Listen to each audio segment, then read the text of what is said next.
आपको जो कहानी सुनाने जा रहा हूँ ये काफी कुछ सिखाएगी। कहानी शुरू होती है एक बिजनेसमैन से जो अपने बिजनेस को लेकर काफी चिंता किया करते थे कि क्या होगा आने वाले कल में, कैसे काम आगे बढ़ेगा। उनका एक लड़का था। वो लड़का काफी बार कहता था कि पापा मुझे मौका दो, मुझे भी बिजनेस करना आ गया है, मुझे भी एक बार संभालने दो। लेकिन वो व्यक्ति कभी मौका नहीं देता था बच्चे को। एक दिन इस बिजनेसमैन को दिल का दौरा पड़ा। हार्ट अटैक की वजह से हॉस्पिटलाइज्ड हुआ, अस्पताल में भर्ती था। बच्चा दौड़ करके पहुंचा, देखा कि पापा एडमिट है। डॉक्टर्स ने कहा कि अब थोड़ा पहले से ठीक है, धीरे धीरे रिकवर होंगे। इस लड़के ने अपने दोस्त को कॉल किया कि भाई आजा, मेरे पापा एडमिट है। और वो दोस्त आ गया। उसने पूछा क्या हो गया, पापा को सारी बात हुई। उसके बाद ये जो बिजनेसमैन का लड़का था उसने बोला चलना बाहर चल के आते हैं। बहुत देर हो गई। इधर अस्पताल से बाहर निकले तो एक आइसक्रीम वाला दिखाई दिया। बिजनेसमैन के लड़के ने कहा कि भाई आज आइसक्रीम खाते हैं। वो लड़का चौंक गया। जो दोस्त था कि यार क्या पागलपन है, पता ना क्या चल रहा है, पापा अंदर भर्ती हैं, यह बाहर आइसक्रीम खरीदी के खा रहा है।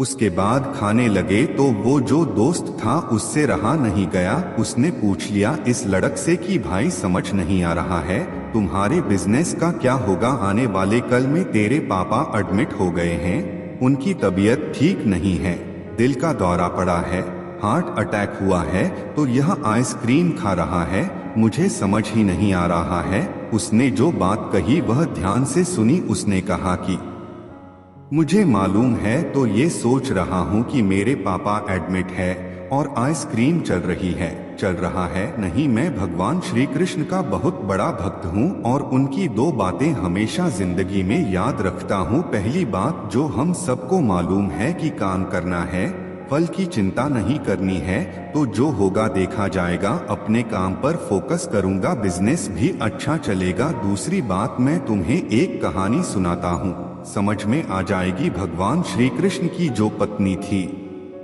माँ रुक्मणी, इनका विवाह हुआ तो जो बड़ा बेटा हुआ उसका नाम प्रद्युम्न था। और प्रद्युम्न के जन्म के 10 दिन बाद ही प्रद्युम्न का अपहरण हो गया। छोटे बच्चे का माँ रुक्मणी नाराज रहने लगी, उदास रहने लगी। क्या हो गया है?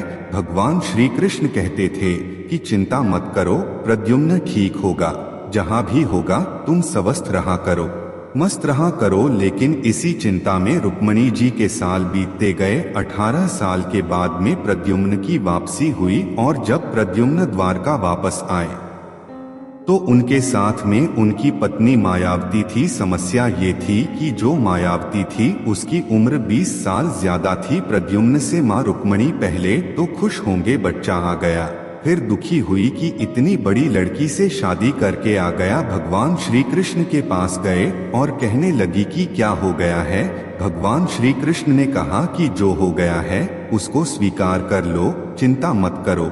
लेकिन माँ रुक्मणी कह रही थी बड़ी लड़की से शादी कर ली, यही मिली थी, ये वो पता नहीं, बहुत सारी बात है। उस स्वीकार नहीं कर पा रही थी, उदास हुए जा रही थी, दुख हुए जा रही थी। 1 साल 2 साल समय बीत रहा था, लेकिन अंदर ही अंदर वो बात उनको कचोटती रही। 8 साल के बाद में रुक्मणी जी ने स्वीकार कर लिया कि प्रद्युम्न ने जो शादी करी वह ठीक है, ज्यादा चिंता करने की जरूरत नहीं है। उस शादी को उन्होंने स्वीकार कर लिया। एक तरीके से अपनी जिंदगी के 26 साल उन्होंने उदासी में बिता दिया। यह कहानी खत्म करती है। लड़का बोला कि भाई मैंने भी जिंदगी में स्वीकार करना सीख लिया है, क्योंकि भगवान श्री कृष्ण कहते हैं कि जो हो रहा है उसको स्वीकार कर लो, जिंदगी अपने आप सहज हो जाएगी। छोटी सी कहानी जो 2 बड़ी बातें सिखाती है, और यही बात है आप तक पहुंचाना चाहता था कि जिंदगी में जो हो रहा है, जिंदगी चलती चली जाती है, आप भी चलते रहिए, जो होगा अच्छा होगा, अच्छे के लिए होगा। एक बार फिर से कहना चाहता हूँ, ऊपर वाले के आशीर्वाद के साथ, अपने सच्चे प्यार के साथ, अपनों के प्यार के साथ, एक बार फिर से वही बात जो अक्सर कहता हूँ, कर दिखाओ कुछ ऐसा कि दुनिया करना चाहे आपके जैसा।